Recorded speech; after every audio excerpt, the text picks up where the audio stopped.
everyone, and welcome to Brock's International Open Day event, Immigration Support.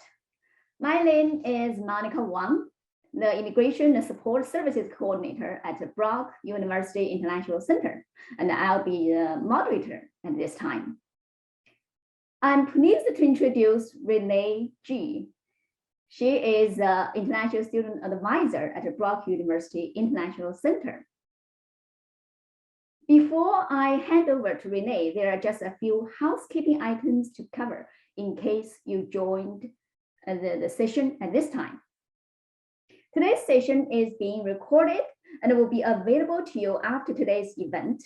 If you have questions during the session, you are welcome to use the Q&A feature.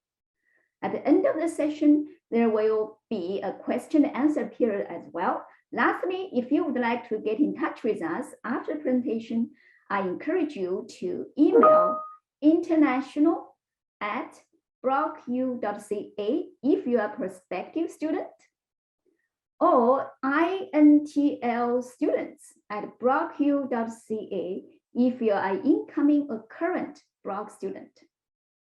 You can also visit our website at brocku.ca/international. I will now pass on to Renee.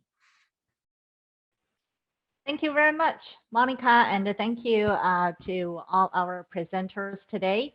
My name is Renee. I'm the International Student Advisor, and I will be your presenter today.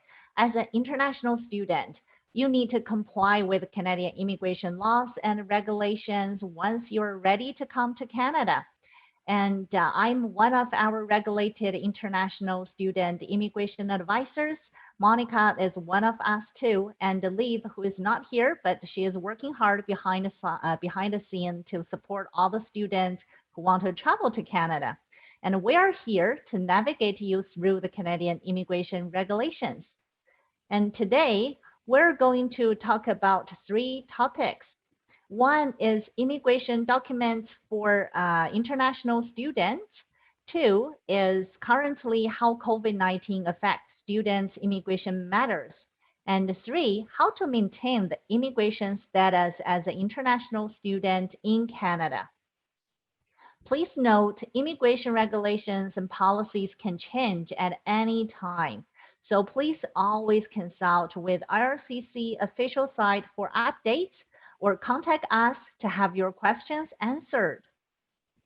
As an international student, there are a number of documents needed to study in Canada, and the students are responsible for maintaining their immigration status and complying with immigration regulations while they are in Canada. So we can never say this enough or more or too much, because ignorance cannot be your excuses. So you really need to keep an eye on all your immigration documents and keep them safe and sound, never let them expire. For most students, these documents include a passport, a study permit, and an entry visa or ETA, depending on your nationality. For students with a work placement that is mandatory in their program, they need a co-op work permit. And for eligible students who want to stay longer in Canada after graduation, they can apply for a post-graduation work permit. Except for their passport, all other immigration documents are issued by Immigration, Refugees, and Citizenship Canada, IRCC. IRCC is the department of the Government of Canada with responsibility for selecting immigrants, issuing visitors visas, and granting citizenship. And this IRCC will be the government sector that you have most interactions in Canada. Of those documents, the study permit is the most important one, your study permit. It is the immigration document that allows you to be in Canada and to study in Canada. It can also allow students to work if they meet the eligibility requirements. So this is different from many other countries. International students in Canada can work on their study permit. And later we will mention what's the requirement for you to be able to work. And the visa, also known as a temporary resident visa, TRV, sometimes also called visitor visa. It's required by citizens of some countries who want to travel to Canada. Visa is a sticker placed on a page of a passport by Canadian immigration officials before you travel to Canada. And electronic travel authorization, ETA, it is linked to your passport number. There is no physical sticker, and it's only required by citizens from visa exempt countries who want to fly to Canada. For our new students who are currently still outside of Canada, they don't have a study permit, but instead, if their study permit application is approved, they should receive a port of entry letter of introduction, also called POE letter. And you can see a sample of POE letter on the top right corner of this slide. That is an email from IRCC stating the application for study permit has been approved. And we do hope if you are a new incoming student, you can receive this letter as soon as possible. And this letter will be presented to Canadian immigration officials when you enter in Canada to get the actual study permit issued. And you can see a sample of the actual study permit on the bottom right corner of this slide.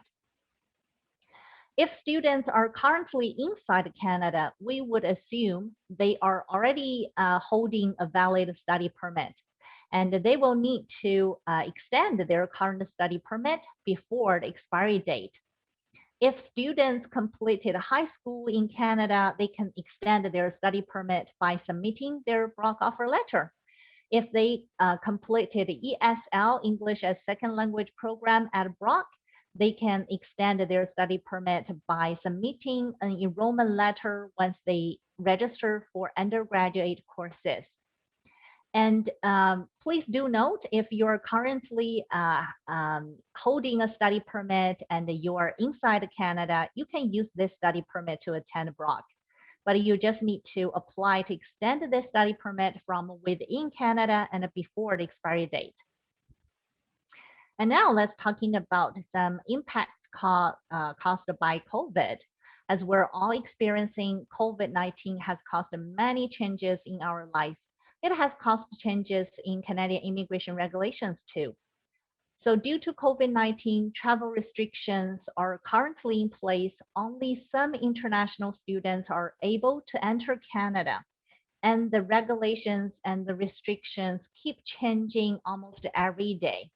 So as of right now, if a student has a valid study permit or a valid POE letter that shows they were approved for a study permit, and they're attending a designated learning institution with a COVID-19 readiness plan approved, they can come to Canada. Brock is one of these institutions. So Brock students can travel to Canada no matter which country they're from, no matter what vaccination status they have. And all the students who are able to travel to Canada must follow all the testing and quarantine requirements unless they are exempt.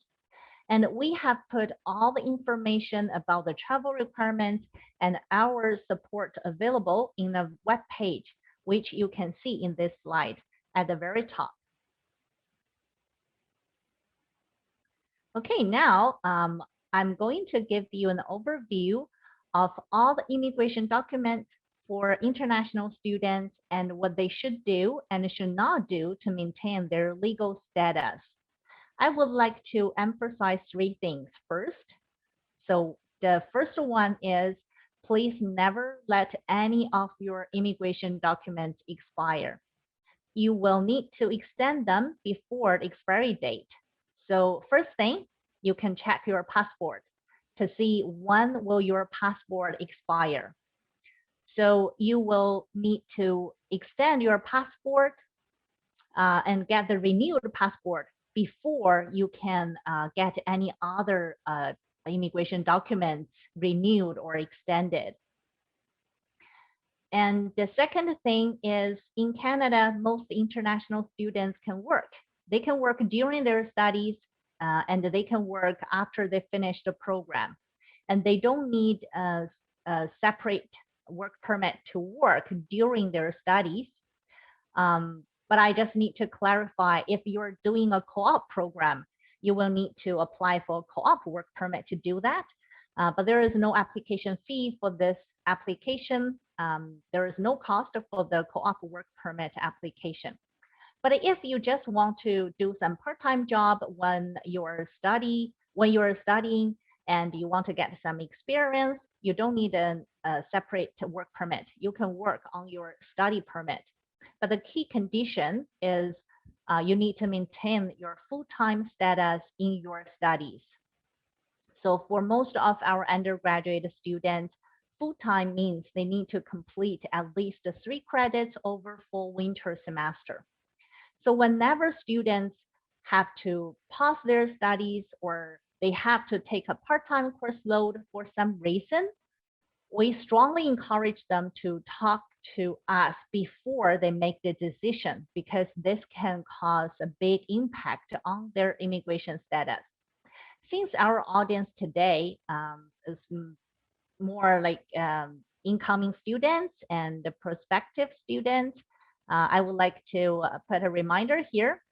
So if you want to work during your studies, your study permit should have a proper condition allowing you to work. So when you arrive in Canada at the Canadian border, the officers will ask you some questions and ask to see your POE letter, ask to see your offer letter, and then they will print off your study permit at the border. So when they give you your study permit, please don't just fold it and say thank you and then leave the airport. Please do read the study permit carefully. Check all the information to see whether your name, date of birth, place of birth, whether all the information is accurate. And also look for a condition on the bottom of your study permit. There should be a condition stating may accept employment on or off campus. Okay, so for our degree students, they can work on campus, they can work off campus. If you don't see this condition, ask politely, okay, I need this condition and I know I'm a degree student. I should have this condition. Can you please print another study permit and correct this one? And if you see the condition saying you may accept employment on campus only, you can ask why I have this condition. Is that accurate for me? If you're ESL students, you're a language student, and this condition is accurate. But if you're doing your undergrad degree or your graduate degree programs, this condition is wrong. It doesn't apply to you. So you should ask them to correct it, and you should have a condition allowing you to accept employment on and off campus. Okay, so the third thing we actually have mentioned earlier, if you're in a co-op program, which means an internship or work placement is a mandatory part of your program, then you need a co-op work permit to start. But you don't have to worry too much, because at Brock, the co-op office is trying to keep all the students on right track. So 10 months prior to the start of your co-op term, they will reach out to you and remind you, now is the time to apply for a co-op work permit. And then you will see me again, because I will host some co-op work permit information session, and you will be able to learn how to apply for the co-op work permit in my sessions. Okay, so in the presentation, we have talked about immigration documents for international students and how COVID-19 affects international students' immigration matters, and how to maintain your immigration status as an international student in Canada. And that is a lot of information. I hope you find it helpful and never hesitate to ask questions. So you can either ask questions here, or if later you think, oh, I just find out I have some more questions, but I didn't ask in the session. Don't worry, you know how to contact us, and we have, you can book an appointment or email us. But on a regular basis, my colleagues and I, we provide one-on-one appointments, and we can be reached at our email, isa@brocku.ca, for immigration questions.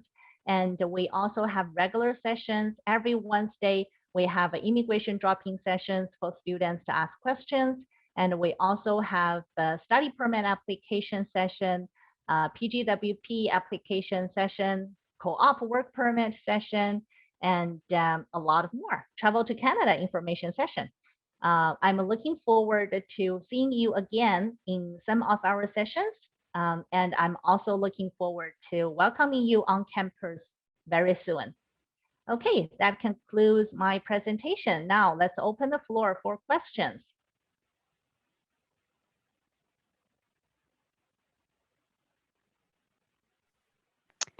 Awesome. Thank you so much, Renee, for that very informative presentation. And I love how much opportunity there still is for students to still get connected if they have personal questions.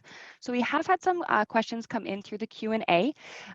So the first question is, do you need to show cost of living for the duration of the course and the tuition fee for the duration of the course for your study permit application?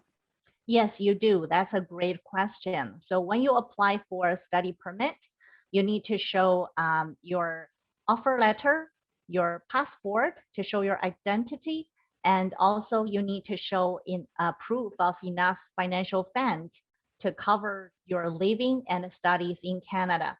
But to show your financial proof, the minimum requirement is 1 year tuition fee plus 10,000 Canadian dollars as the first year living expenses. So if we add your tuition fee and the 10,000 in total, it's around 40,000 Canadian dollars. But I would say when you apply for your first study permit, when it comes to financial proof, more is always better. So remember, this is the minimum requirement.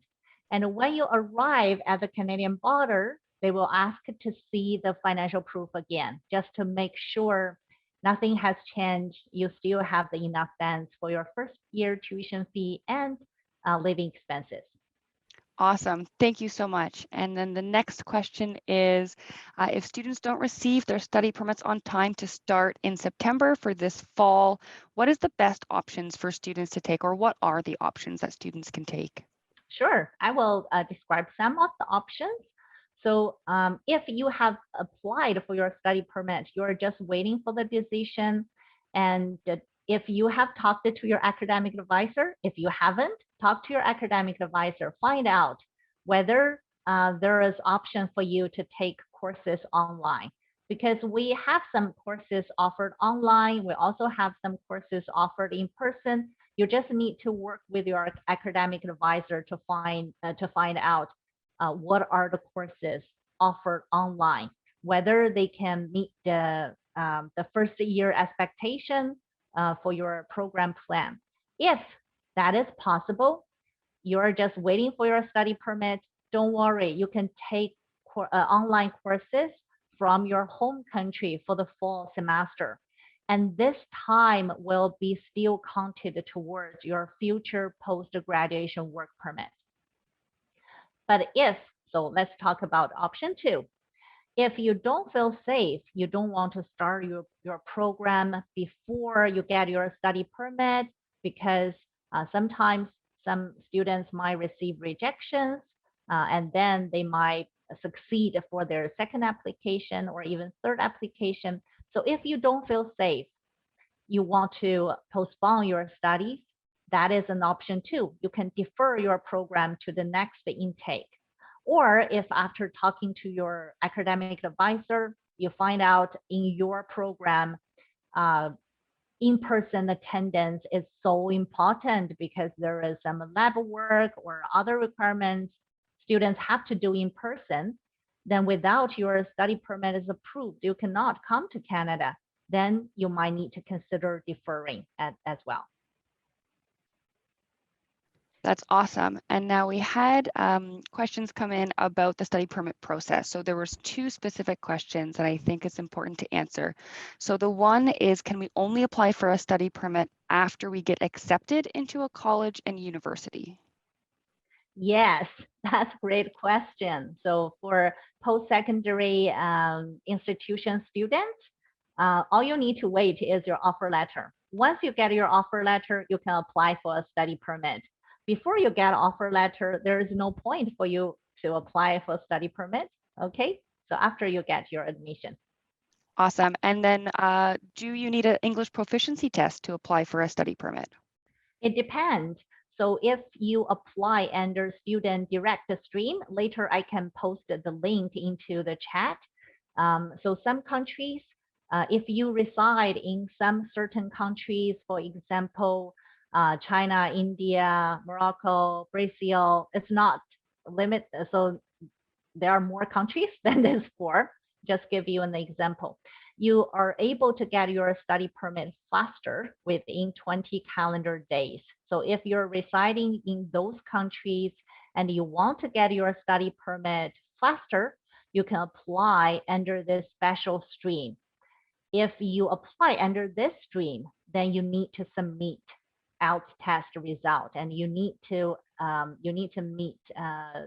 get to 6 or higher for each skill. But if you just apply under a regular stream, English test is not required.